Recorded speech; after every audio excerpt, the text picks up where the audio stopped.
Good morning. So today is a really good day. It's my son's birthday. I just went to the supermarket to get some things for him, and now I'm on my way home, and I want to talk about what happened yesterday. I'm going through a time. Oh, wow. There's like a big, I'm going to show you. There's like a big swarm of birds up there going around in a circle. I wonder what they're going around over. Sometimes they go around over. I don't know if you can see it. I can't see because of the light. But there's a big swarm of birds up there going around in a circle. I imagine you can see it. And over there, that big cliff mountain, that's our Bell Mountain.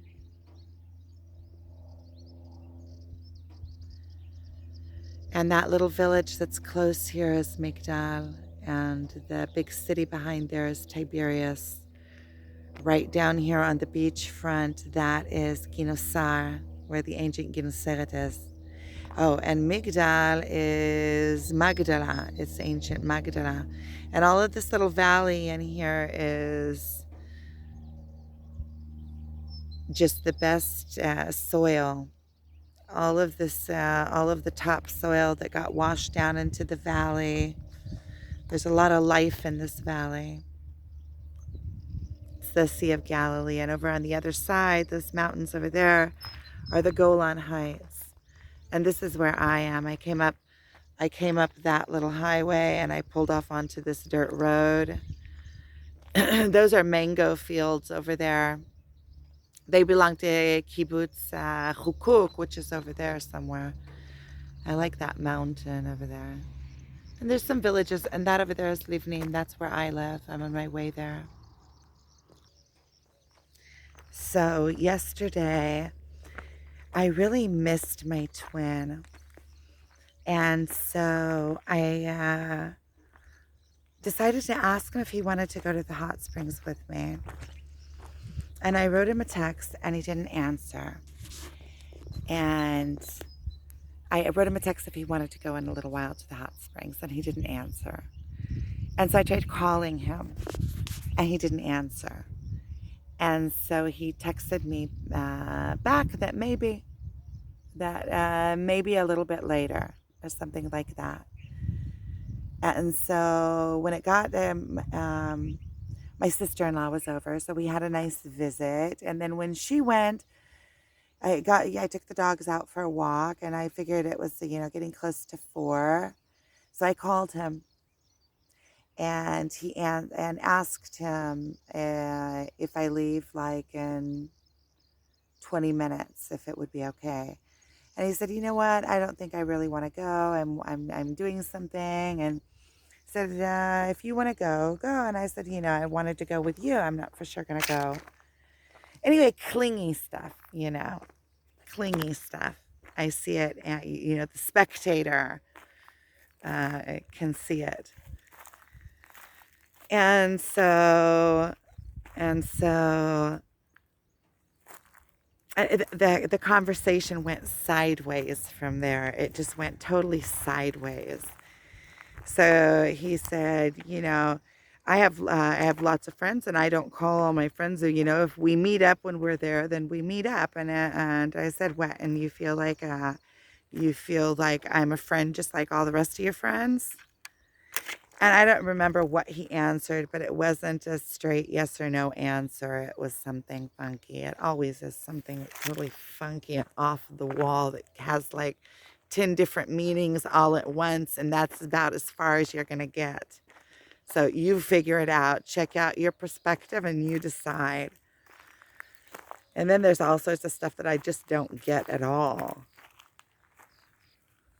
All sorts of reflections back to me, showing me, and I'm still at a loss.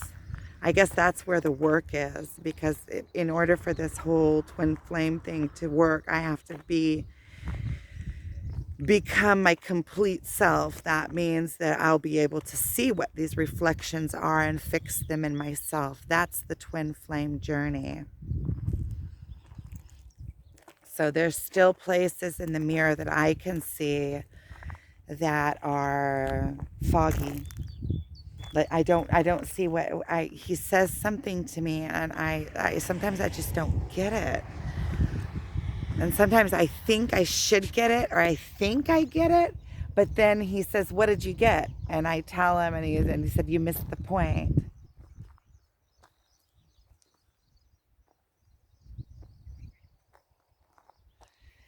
I know I sure am an expansion. This is crazy, this twin flame journey. So then the whole conversation went sideways, right? And I said, "You want me to let go, don't you?" And he said, "What? You didn't let go yet?" And I know he's like, he has funky things like, and that means kind of like, yeah, for sure, I want you to let go. But it could also mean like if you just take the words literally, and I know he's all about taking words, the power of words and what you say becoming your reality. I mean, he's all about that. And so if you take the words that he said, and that's the thing, a lot of times I jump to assumptions about a certain meaning of things, and then he'll say, well, look back at what I did say, and I'll see that there are many different ways of looking at what he said. Those are the lessons I'm getting. This journey is like on the turbo fast path to and I think it's going at like maximum speed. It's like if I was a jet pilot, it's like always being right on the edge of the whole jet just breaking up and falling to pieces. But it's like as much as I can take, it's like I'm running on this path. As much as I can take, as much as I can take, like constant as much as I can take. And then there's like just a little honeymoon. Like all of a sudden there's a sweet patch. Like we had a couple weeks ago, there was just a sweet patch. If this stuff is sitting with you, like if you're watching this and you're on the twin flame path and this stuff is sitting with you, like write me. I'd like to know. I'd like to know if this is if this is what it feels like for everyone that's going on this, if I'm finding good words to explain it. I want feedback. So the whole conversation went sideways. Oh, so I was saying, so if you look at like what he said, literally, like what you didn't let go yet. You didn't let go yet. That means you didn't let go yet. And the whole thing is that we like dangle on every single word they say, like dangle on it. Like, what did that mean? Obsess over it. Like, what did he mean by that? And it's crazy. In a kind of, oh no, yay kind of way. It's like all the emotions at once. There's like this like awe for the whole process. Like, whoa, I'm honored to be to in this lifetime go to these higher places and understand these things, these mystical things, and seeing these other worlds and seeing that they do exist and all of this is real. It's like better than psychedelic. It's like better than psychedelic. It's real. It's real. All these worlds around us are real. And we get to see it in this lifetime. That is so awesome. I feel like overjoyed and thrilled and honored and humbled and in appreciation and in awe and in all the different emotions to the extreme all at once. It's like being pulled in all the directions at once. All of my boundaries are being tugged at. I'm in full expansion. I'm at the edge of every single one of my boundaries as much as I can take. And it's like you're on this roller coaster, and once you're on it, you can't stop it. It just keeps going and going and going.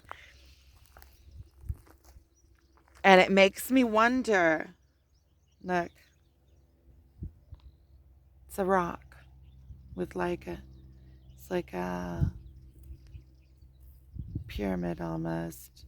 But look, it's like really cool. Wait, there. That's cool.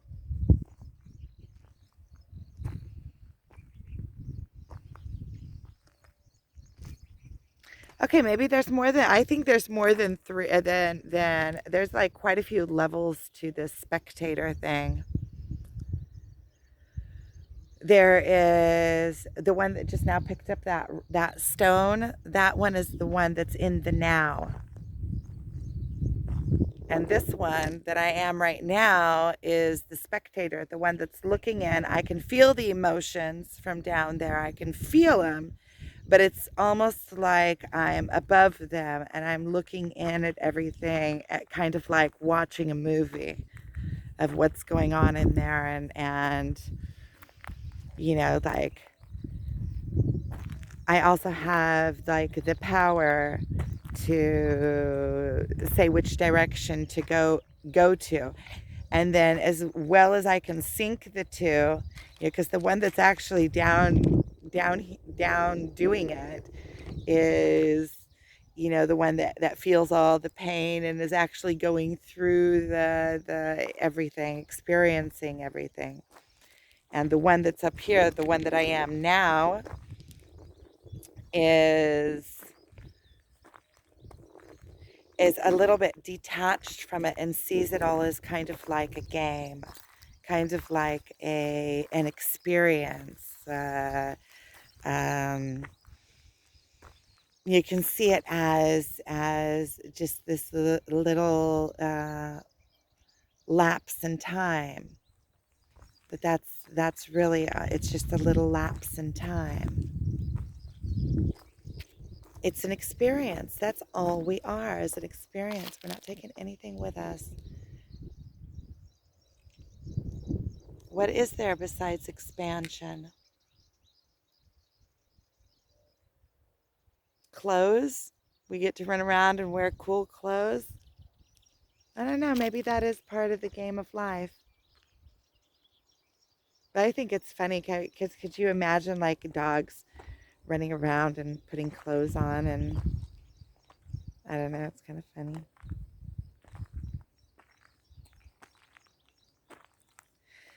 So back to the story, right? So he says he said that twice because and then I just said, okay, I get it. I'm gonna let go. So I asked him.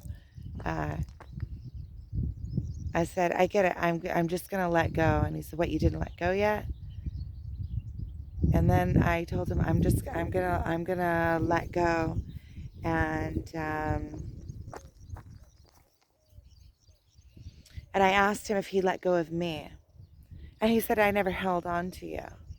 Like I was never holding. And I think holding, he means like trying to hold me down or something, because I feel like he empowers me. Like he kind of makes me do it on my own. Kind of leads me a little bit of the way and then points a finger, go do it. That's what it feels like in energy wise. It's like, okay, now let's see it, do it. Quit talking about it and do it.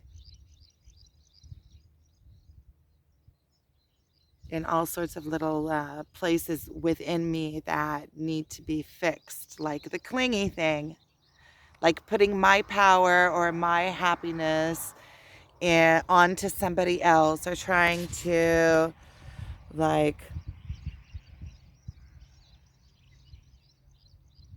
it's not being it's being dependent. And these twin flame relationships, I imagine the ones that come together really fast and then just keep on spiraling, like running and coming and running and coming, those ones,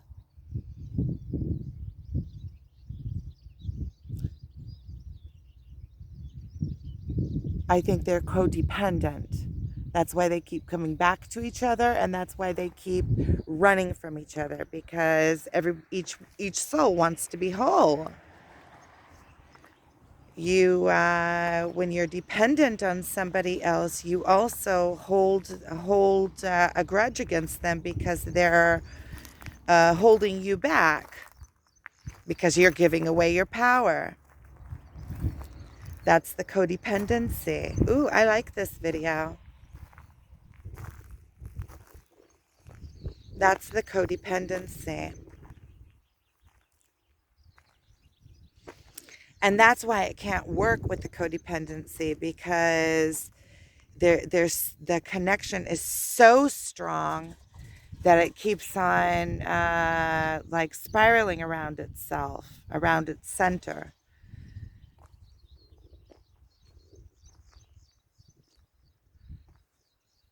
It's each party has to bring themselves to be whole, to bring themselves into that center where there's harmony in the spiraling.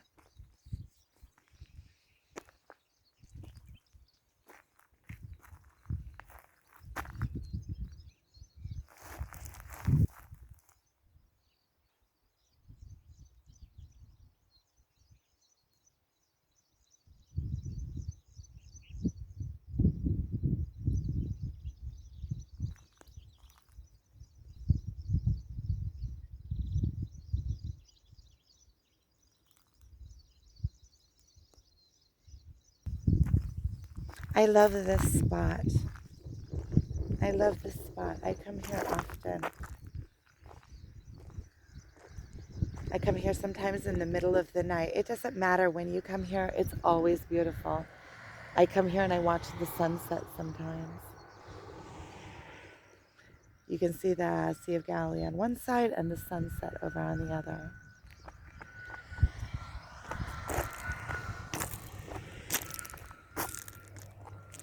So then that whole conversation went sideways like that. And he said, you know what, listen, I think, I want it to be like, if we meet up, we meet up. And if if by chance we're both there and we meet, then okay, cool. And if not, we don't set up dates to where we meet each other.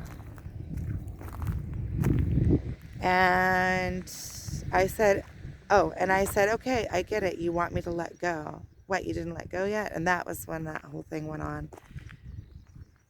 The obsession, the obsession. At least I can laugh at myself. And my kids like have something.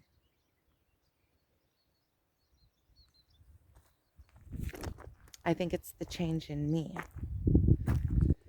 which would mean that I need to give them security, that they will always have me no matter what. That's all that means.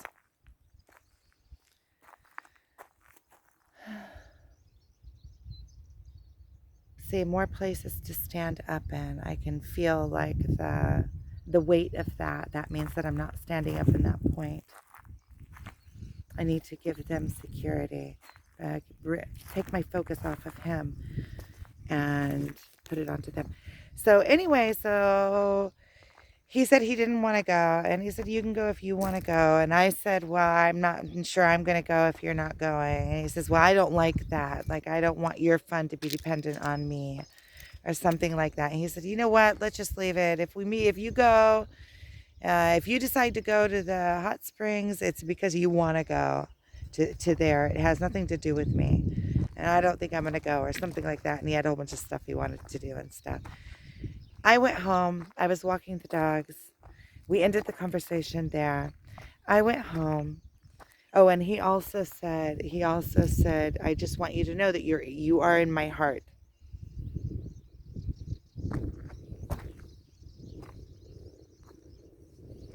And he said that he was going through his own things and his own rough time. And then he said that, when I was like wanting uh, when I said like I wanted to go with him and stuff like that, he said, that's like heavy. Instead of just saying, okay, I understand, is there anything I can do to help or something like that? I kept on pushing. And he's right about that. He's right about that. And there was nothing I could say about that. And that just told me that I need to let go, because I do have friends, really good friends, people that I love, that I went out with before, and I now completely let them go, and I'm happy for them in everything that they do, and I don't have any kind of clinginess towards them. So I know what it feels like to feel like that towards somebody, where you have that love for them and you wish them all good and all well, and there's no attachment there. So I'm aiming for that place. And then yesterday I found that by sitting in the pain, just sitting it and letting it dissipate through me, is a shortcut. I don't have to go through all the mind and everything. I can know that I can love and let go. I don't have to stop loving him. I can still love him and wish him well and like his posts and be his cheerleader. I think he is a gift to humanity. I really do. I really do. I wish everybody could learn from him. I know how much I've expanded from him. I mean, regardless of if he is my twin or not my twin, he's genius. He's genius to be able to give me these lessons in the order that he gives them, and to be emotionally aware, like emotionally enhanced enough to know exactly where the limits are, to as much as I could take, because this is the fastest track I've ever seen. It's like if it was a black hole, I'm like getting to the center fast. So then when we left it at that, and then when we hung up, I just wanted to go to the hot springs. I had to get out. I felt like, it was Friday evening. I already cooked. The kids weren't coming until the evening, and I just wanted to go. And it was completely I just wanted to go there for going there. And I went, and I was there for quite a while, and I met a friend, an old friend there, somebody that I learned with. I know him probably now for around 20 years, if not more. No, around 20 years. It's amazing to me that I can say that I know somebody for 20 years. That is amazing to me. I remember when I was 4. I remember when I was 4 listening to my parents talk about somebody that they knew 10 years ago or something like that. Or maybe it wasn't 10 years ago, because I don't think they were together for that much longer before I was born. But I remember they said years before I was born. And it just seemed to me like, wow, you can talk like that many years ago. And now I'm talking about somebody I know for 20 years.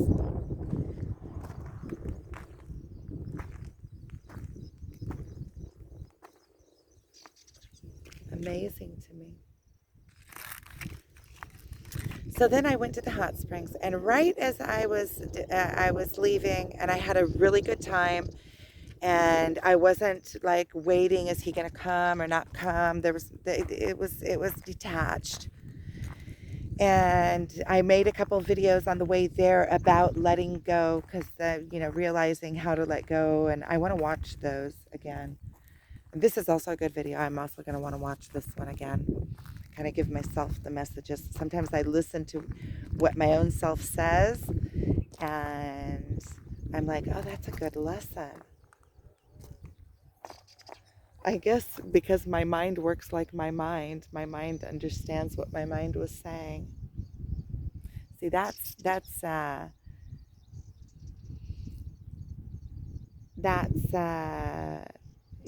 messages aren't mine. I'm the interpreter and the one that puts it into my being's unique words, and the my communication through my senses to the world. I'm just like the messenger, and how I choose to bring the message forward. Because you'll see there's a lot of teachers that bring, in essence, the same message forward, but they have a different way of bringing it forward and a different way of telling the story. It's all the same story. It's like all the religions. They're all kind of the same story. They're story on top of story, and they kind of got out of whack over thousands of years, but it's, in essence, it's the same story. It's a cool realization. So then, right as I'm pulling out of the hot springs, here he comes in. Like, he is like frontal to me. So I got out of the car and I gave him a hug. I gave him 2 hugs. And he said, "Are you coming or are you going?" I said, "No, I was just going." He says, "Okay, well, to see the shalom, like bon voyage." And I said, "You know what? I don't feel like going. I feel like staying with you for a little while." And he said, "Well, you can do what you want." I said, "Okay, I'm parking my car." I have no pride. It's not about pride. I did a different video on that. I don't want to get into that because it's a big point and it's like taking away.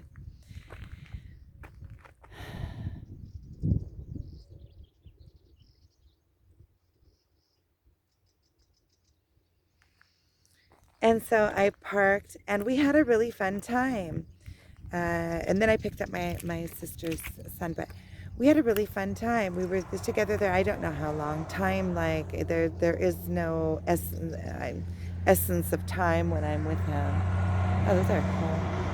There's Jeeps going by. This is like, oh, look, it's a whole group of Jeeps.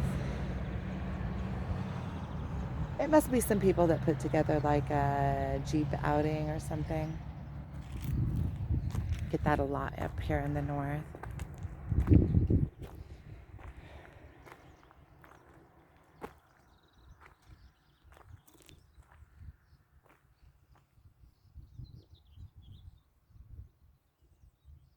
So we had a really good time. We had a really good time.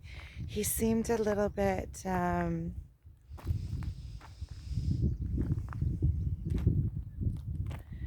ragged, really is the only word that I have for it. I was trying to think of a more complimentary word, but that's the word. He seemed a little bit ragged, but I imagine I seem a little bit ragged too.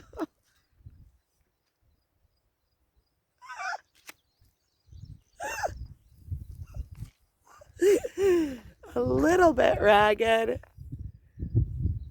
I'm about as ragged as you get. This journey, sheesh, sheesh. It sure does show you how much pain you can actually take. It's always right there on the edge of, right there on the edge, pulling at all of my, oh, there it is, look. Can you see the birds? Beautiful. Their shadow went over me.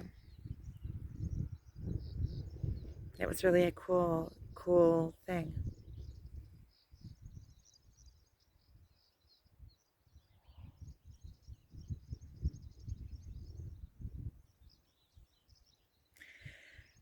It's like every single part of me is being tugged. So I told him, I realize I just have to let you go. And I already felt more at ease.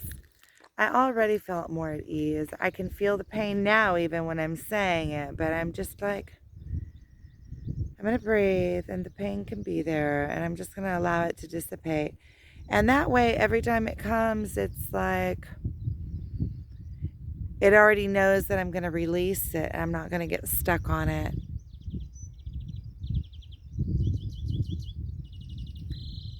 I'm going to release it. And so then it just keeps on going until I don't feel the pain anymore, because he keeps on coming up in my thoughts. And every time he comes up in my thoughts, I feel pain. And it's all sorts of pain. It's, I miss him. I feel separated from him. I want to be next to him. Um, I want to see what's going on with him. But at the same time, I don't. Like, at the same time, I like almost dread opening Facebook so I don't have to see it. Because every time I see him, it brings up like this pain.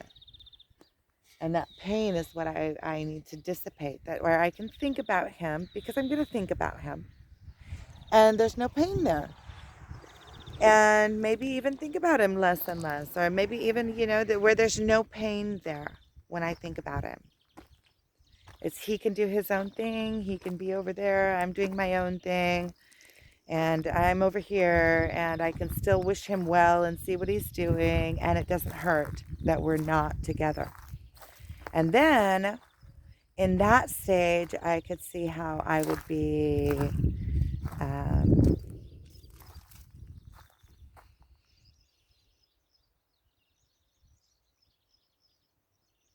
I lost it.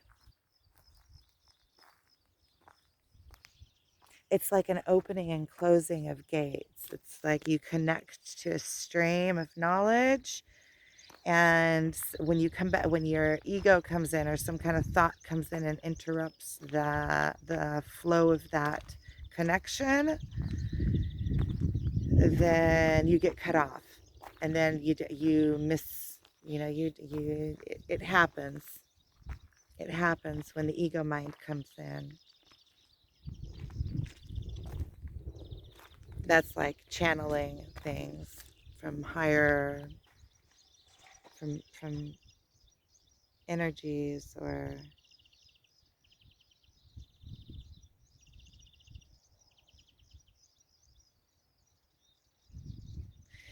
anyway. So I was there with him for a little while, and we had a really good time. And there were 3 ladies there that came that were really nice, and she caught on right away that he is super, super, super highly emotionally intelligent, and he picks up. He has high senses, and she said that that's what she does. She is a therapist for people that are highly sensitive, help them cope with the world, like give them tools. And that was like so specific. That is so cool how she knew exactly who she is and what her services are, and that she has clientele for that. I'm sure. I mean, somebody that is like that and knows that somebody that's highly sensitive like me, like Tsachi, know that they're highly sensitive because everything moves you.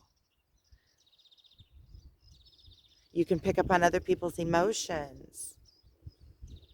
It's like you can pick up on vibrations or something. It's like, yeah, easy. But that would also mean that it would have to be open the opposite way. You'd also have to be able to emit vibrations strongly if you are able to pick up on emotions, because the things are open in 2 ways to both extremes at the same time. So we were there for a while, and it was really nice, and it was fun, and and in my perspective, I always enjoy being around him. He makes me laugh. Just the way of his being makes me, I enjoy myself just to be around him. Because he's always saying something either totally off the wall or super highly intelligent or twist your mind all up in a bunch.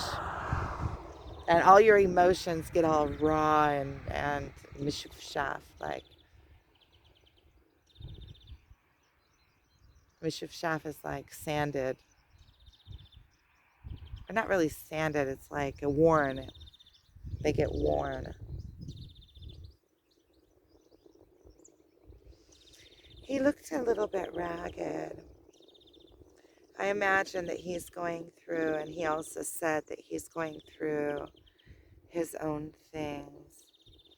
I think that because he puts on such a strong front, and also he has such tough walls to get through, that a lot of times I feel like almost afraid to to to ask because I might get a big, lashing. But I think that's also his one of his barriers, that he doesn't let people in really to see who he is. And he's such an awesome person when you get to know him. You get to see he has like, I guess you would say like a hard shell, but like super soft on the inside. But isn't it always like that? The ones that are the softest on the inside have the hardest shell. I don't know, not me. Not me. I think I'm soft on the inside, but I'm also soft on the outside.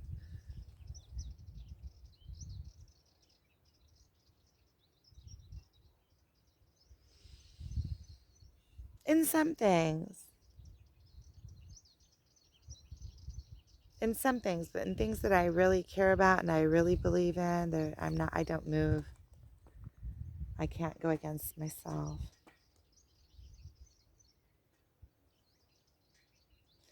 And another thing he said yesterday on the phone is, we've already been through this. We've been through this over and over and over in these last months. The thing where like I want more than he wants.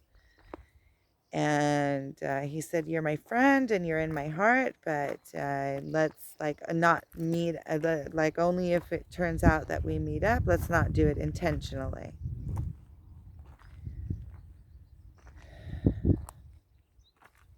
That means, in this 3D, it means let go. Let go. And I see that the only way for me to become whole is to let go. Let go of all the fantasies, let go of all the what ifs, let go of the expectations, because anything like that is me putting myself on hold, waiting for a future that may or may not come. I need to be living now, according to what is now. This field is so pretty.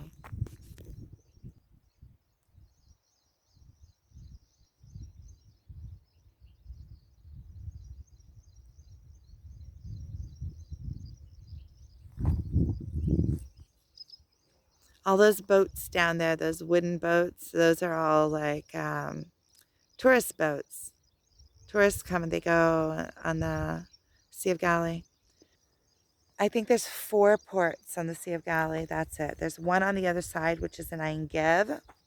There's one in Tiberias. There's one here in Ginosar, and there's one in Kfar Nahum. That's it.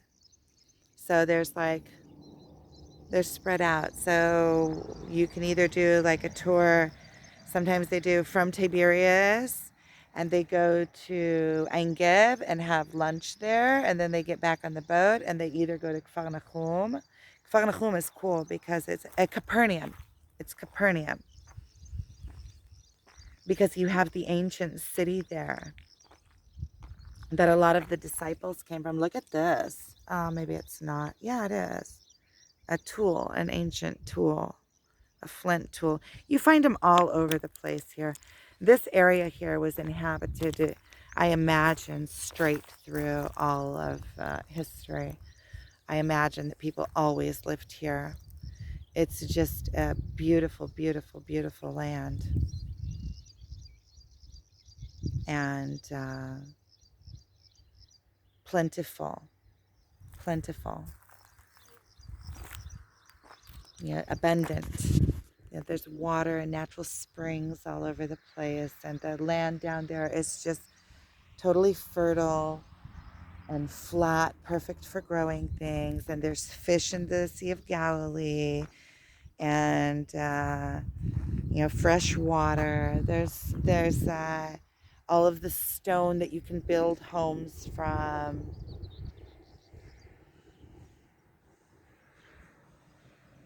Land of milk and honey. Okay, I'm going to end this here. My sister's calling, so sending you lots of love. Thank you for watching.